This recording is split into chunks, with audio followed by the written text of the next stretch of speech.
All right, we're here with Tyson Russell of Fun Flying PPG. So Tyson, tell us a little bit about yourself.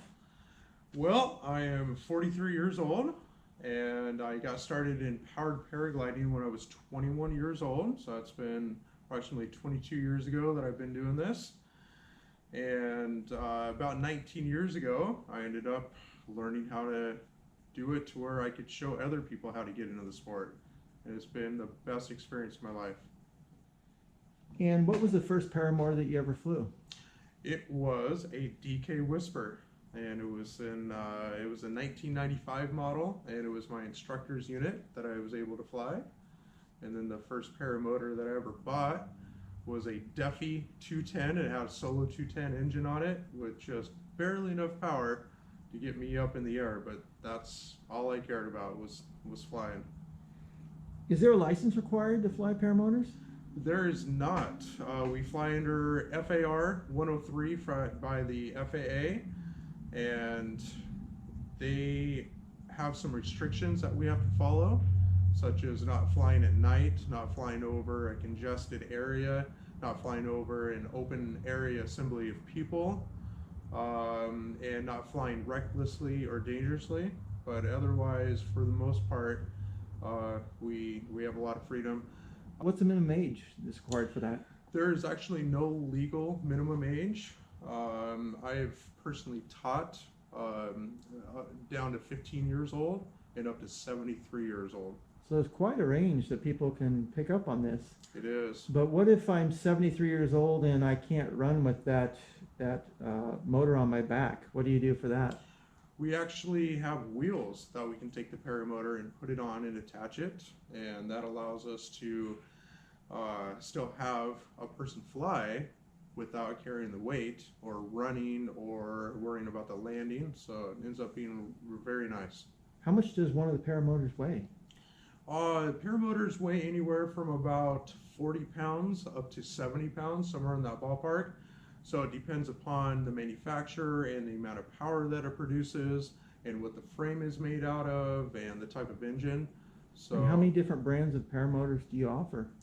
We offer 4 currently, different brands from Parajet, Impulse, Scout, and Gravity. How long does it take to learn to fly paramotors? We have a 9-day course program that we've actually been creating for the last 18 years that we've been training.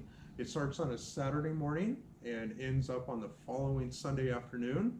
And we do 4 full days of kiting, 1 day of classroom learning about the laws and the weather and theory, and then another full day in the shop here learning all about the paramotors and actually putting them on and safe starting procedure and getting used to the thrust and certain technique to be able to lean back against the thrust to allow a really good takeoff, short and quick. And then we have 3 full days that we have scheduled for actual flights. And so we end up having several sessions of flying going on that we can get you lots of great flights.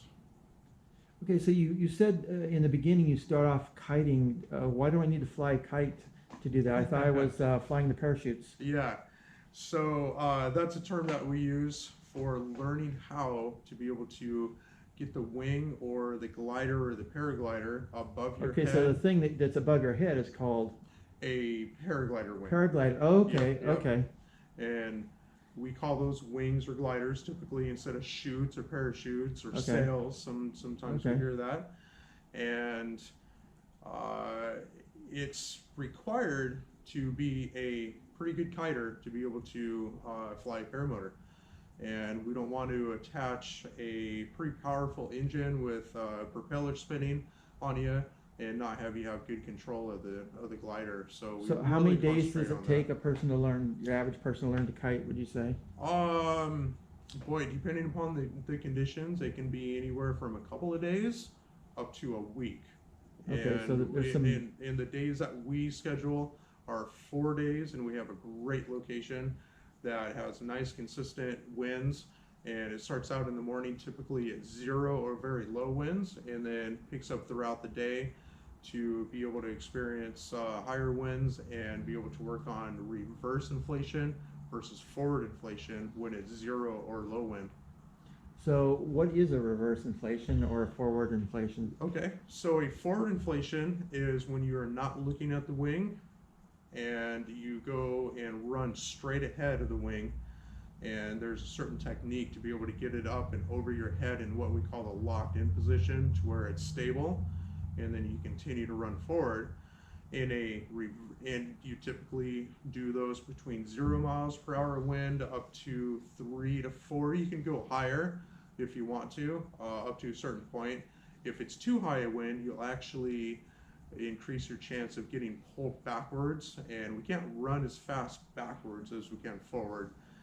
And then for a reverse inflation, we actually turn around and pre-twist the lines, and we look at the wing now instead of our back being to it, and we pull certain parts of the risers called the eggs, and the wing comes up, and we can either stand there if we have enough of wind to where it hovers over our head basically, or we can move backwards slowly with it, and once it's stabilized and locked in, then you can turn around, and then now you're in a forward position again.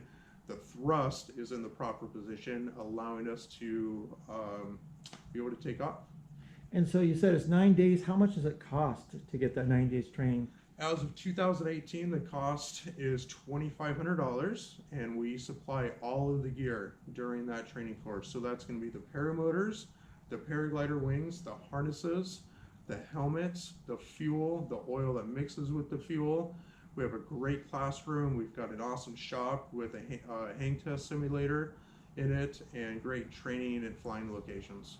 So you don't have to have equipment in order to start flying with you. You just show up and you have all the equipment that students can use. And, You got it. and they can figure out what it is they want later. Yep. And if somebody isn't totally sure that they want to get into the sport, if it's for them or not, but they want to have a great experience, then yeah, we supply all the equipment. Some people will pre-purchase equipment, and we don't discourage that if we feel that it's the right fit for them. But if we feel that maybe they should wait, then we do encourage them to wait until at least partway through class, where they've got some of their flights in under their belt, or at the end of the class.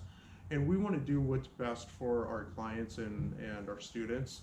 We're not into making a ton of money or being selfish about things. We want to do what's best for our students. So how many flights will a person have when they're done with their training?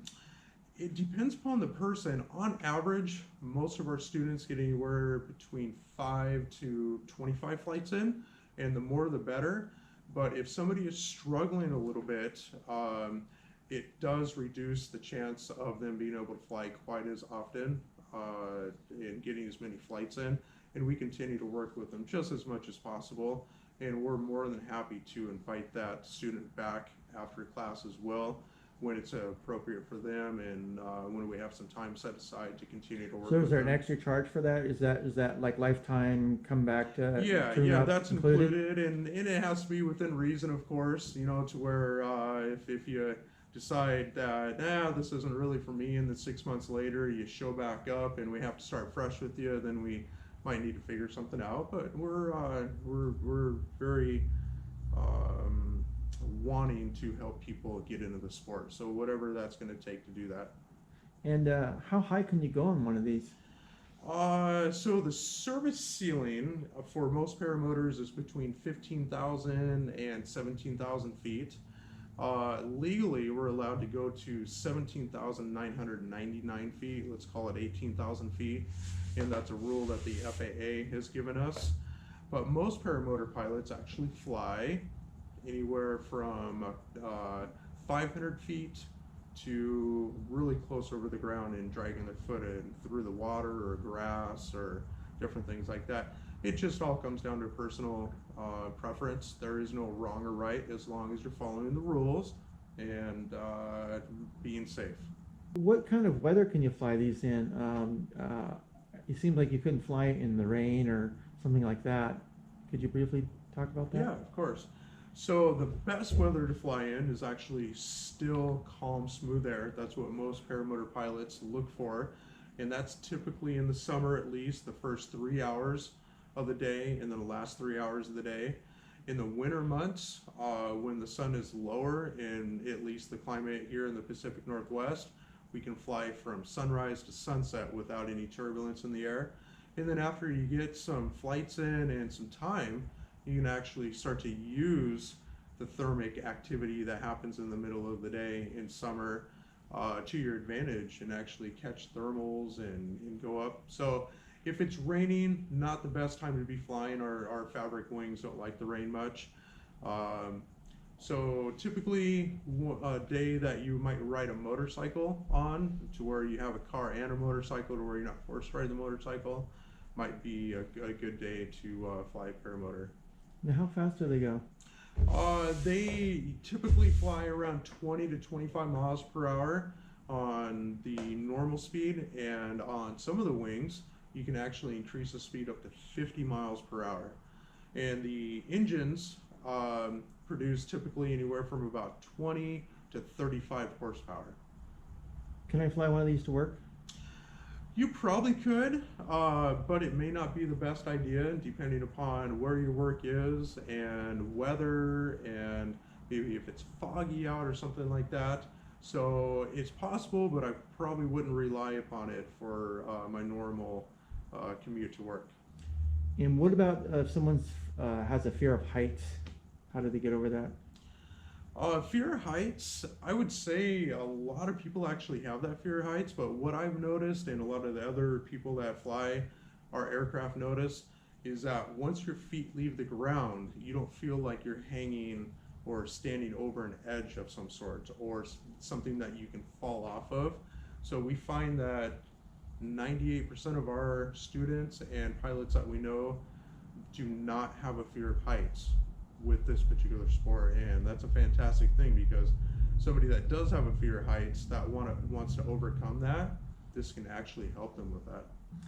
And so recently there's been a phenomenon on YouTube, a young man named Tucker Gott. Mm-hmm. It seems like all the schools in the country have been seeing a big wave of people. Have you seen that wave, the Tucker wave? Yeah, we have seen some increase from people watching his videos and wanting to do what Tucker does. And he does a phenomenal job in making those videos and making it real for people. Like, wow, you can actually do this in a paramotor. And if I had a chance to meet Tucker and talk with him a little bit, and he's a really great guy. Do you fly to McDonald's? I drive to McDonald's every so often. Yeah. I've not flown there yet, though. What if I'm from out of town and I need to stay here for several, what do you say, 9 days? Do you have any sort of accommodations for that?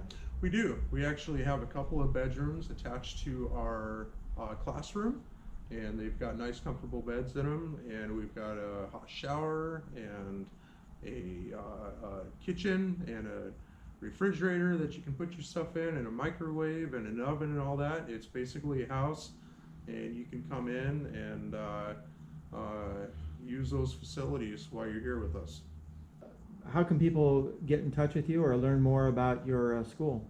Yeah, so we can be reached by phone. That phone number is 253-230-8782. You can reach us by email, and that's funflyin@gmail.com, funflyn@gmail.com. And then we have a website, and that is funflyin.com, funflyn.com. And then we also have a Facebook page, and it's facebook.com/funflyin as well. Okay. Is there anything else you want to tell the folks before we go? I would say that for a person that sees themselves being a paramotor pilot, to put themselves in the seat and to be able to fly around, like some of the videos that you might see on YouTube, like Tucker Gott flying around. If you can see yourself doing that, it's probably for you, and I would highly encourage for you to check it out and look more into it. And I have not really met anybody that's gone ahead and gone into it and taken the proper training and had good, safe, quality gear, that has regretted their decision, and that is a pretty fantastic thing to be able to see the smiles on our students' faces and people that we fly with when they come down from an amazing flight with just a new outlook on life, and it's an awesome thing.